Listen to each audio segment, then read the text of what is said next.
Hey there everyone. This time around I'll be reviewing one of my most sought after books, the Infinity Gauntlet Omnibus. This became really famous after the Avengers movies were announced, and this went out of print everywhere, and I really had to wait a long time to get my hands on this. But essentially I got it for like pretty decent price. I'd say I got it for around 6 to 7 thousand.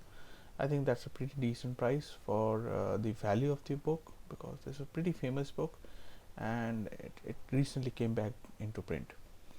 So this is the dust jacket, as you can see here. It's by Marvel. This is the spine and the back. The back has, I think this is all the issues that are contained in this, but I'm not very sure about this because I've not read it. I really wanted to get the enjoyment out of reading this for the first time when I actually owned it, and so I held back on reading it in the digital format. Before we go any further, do subscribe to the channel if you like videos like this, and I have quite a bit of content. Do feel free to explore, comment in the comment section below what you might like, what you dislike, and I'll try to improve on it. So yeah, let's get back into the book. Let me give you the blurb on the front. So this is the blurb on the front and the blurb on the back. This is comprised of the uh, creators. It's not just the writer, the artwork people, the graphic designing people. I mean the inkers, the pencilers, and so on. So yeah, this is the front of the book.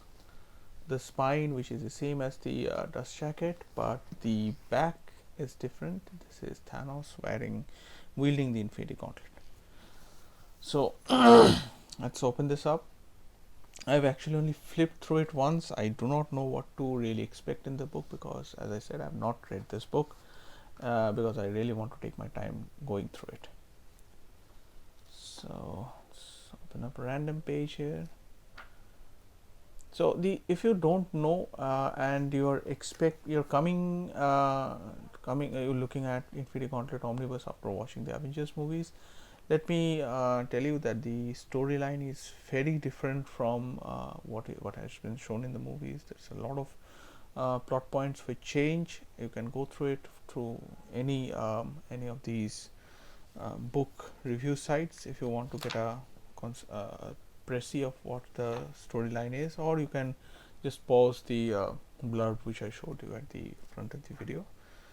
And the artwork, as you can see, is not very old school. It is slightly old school, but it's not as old as, let's say, the artwork from the 60s or so. But I really like it. I mean, it actually provides a entry point for people who have not grown up with the artwork from the 60s, and I am one of those people, and I really like this stuff. So yeah, um, it's pretty vibrant, and it has huge crossovers, as you might expect from the conclusion of such a big thing that has been built, like cosmic event that has been building on the for a long time in the Marvel universe. And that's about it. It's pretty decent. The binding, not the best of binding, but I would say this is better than your standard fare DC binding, because those have been going down in quality over the years. Certainly not Dark Horse binding, but I mean it's not pretty bad either. This will last a pretty long time. Let's get to the end and see what there is. This seems to be a little bit of extras. This seems to be like a newspaper maybe, which has stuff from Thanos's time period, and these are the alternate covers. And then let's see, and then there seems to be Hey Kids, it's Fred Hembeck and the Mad God of Death Thanos. Okay, so this seems to be a spin-off comics in a light-hearted tone. A little bit on the Infinity Gauntlet. So yeah, I mean, it's not bad, could have been better. I would have preferred if the inking and the penciling pages were bigger and full size, but you cannot have everything. They have decided to go down on the price point of these after all. So yeah, that's about it. The Infinity Gauntlet Omnibus. Do let me know if you have any comments, anything to say about the video, and so on. And as always, happy reading.